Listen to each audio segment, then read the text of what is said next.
When I was a kid, I would, have my He-Man figures or my Transformers, and I would create stories for them, right? And then it'd be time for dinner, I'd have to go to dinner, but I would make sure nobody would touch those, because I'd have to come back and I'd have to finish the story, because I wanted to see how it was gonna turn out, right? So now, my career is just basically doing that as an adult. Trying to figure out these stories and have setups that I don't want anyone to touch. I joke with people, I just say like my job's just playing with toys really slowly all day. I mean, it's kind of what it is, but it's also, I think for both collecting and for just filmmaking in general, it's bringing order from chaos. There's something about that really speaks to me. The idea of bringing order from chaos and having a commercial or a short film or a movie or whatever like come together and work, or having a collection come together and work where you have these bobbleheads or these baseball cards have never all been together in the same room before in history, and now here they are. There's something satisfying about that.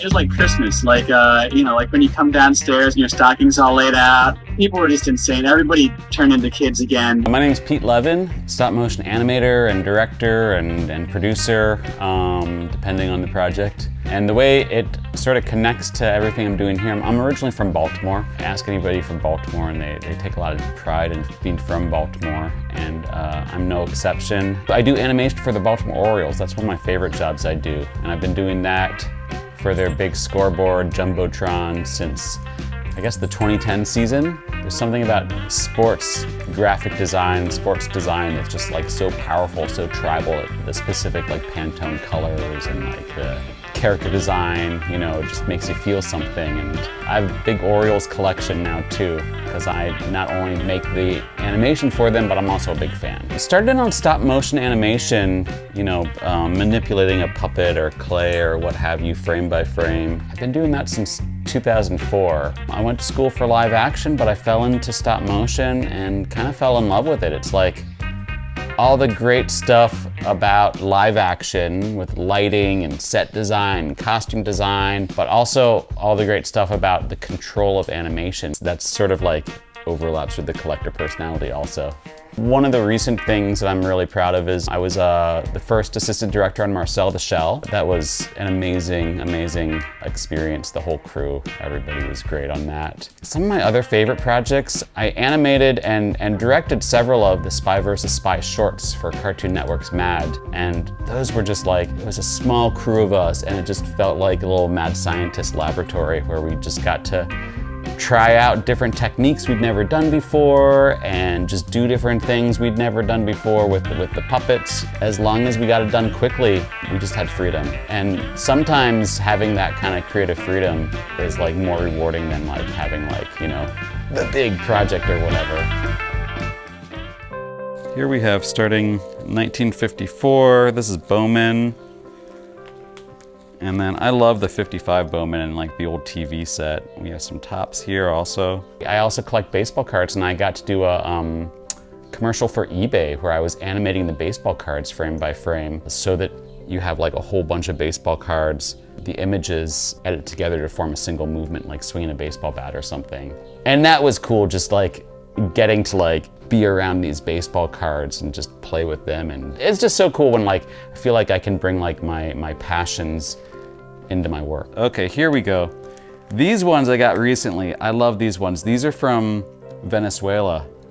And you can see the back of the cards are a little bit different. Some of them have Spanish. None of them are in very good shape, but like just the idea, the history of like some kid in Venezuela opened this, and somehow it made its way up to Southern California. Another commercial this year, they wanted to have a cookbook that was dancing.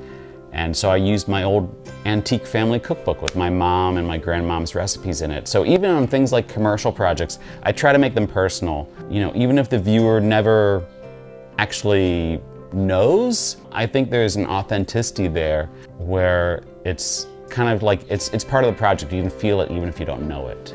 I love puppet animation, where you have like the characters with a wire or a ball and socket armature underneath their like a foam or silicone body. I also love like object animation, toy animation is really fun.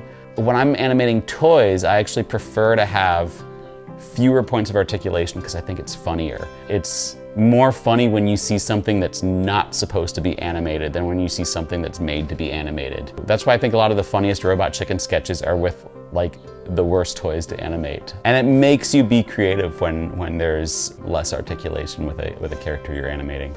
I mean, this is gonna sound cheesy, but a lot of my influences are actually other artists that I work with. I feel like I learn so much from the people that I work with. I mean, I'm humbled every day that I'm working where, you know, I'm surrounded by these incredible artists. And oftentimes it's just like, you know, working on a TV show or something, they're creating like this beautiful work in service of a fart joke. It's amazing. It's just like this stuff that like you could put in a museum, but it's for a fart joke.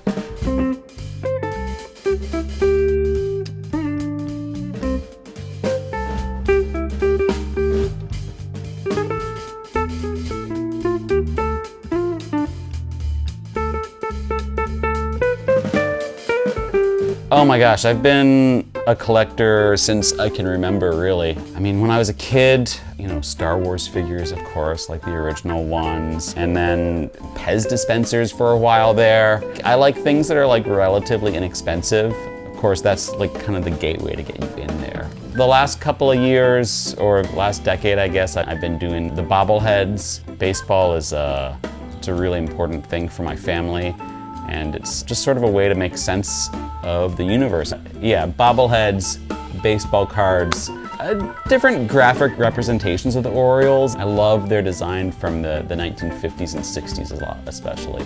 What fascinates me about collecting stuff with that kind of attachment to it, to my childhood, to where I'm from, it feels like a physical object can kind of like be almost a portal, you know, to something else. And maybe it's just nostalgia, but I also feel like there is a connection through physical objects to sort of, you know, understanding where you're from and remembering where you're from and yourself, and just maintaining that connection. You know, I have a really bad memory in general, and so even things like ticket stubs can jog my memory, you know, and you know, in a way, just collecting is the same as holding onto a ticket stub. It's just, you know, finding a way to get your brain back into that place where you're happy, and I don't know, it's like a little oasis you find for yourself.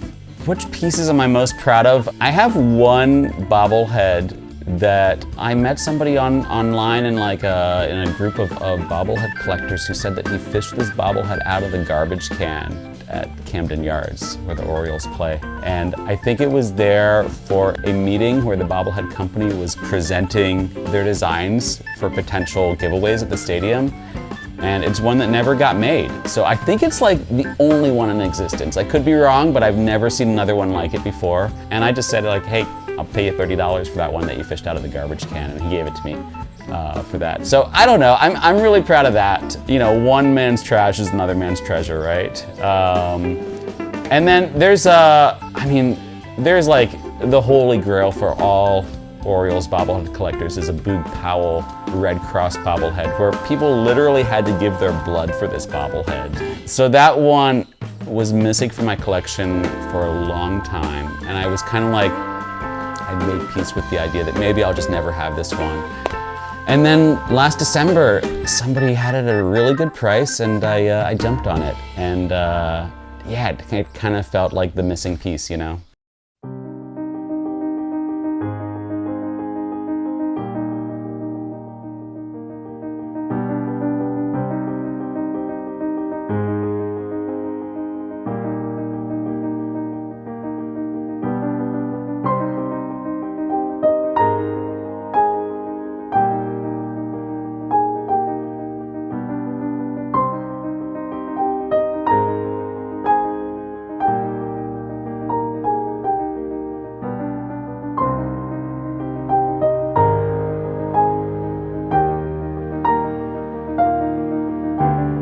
I have a website with all my work on it, or a lot of my work on it. It's PeteLevinFilms.com. And on that site, actually, I've cataloged the stuff I've done for the Orioles pretty extensively there. But you can also see other toy animation I've done and other object animation and all sorts of things. Why I create is, I don't know, I've always liked telling stories. Even when I was a kid, you know, you're drawing pictures, you're writing stories. My kids are doing that now. And it's just, I don't know, there's something that's really just fulfilling about like kind of creating a world. And with stop motion animation in particular, you're breathing life into something, and I don't know, no matter how long I do it, it's still magical, you know? It's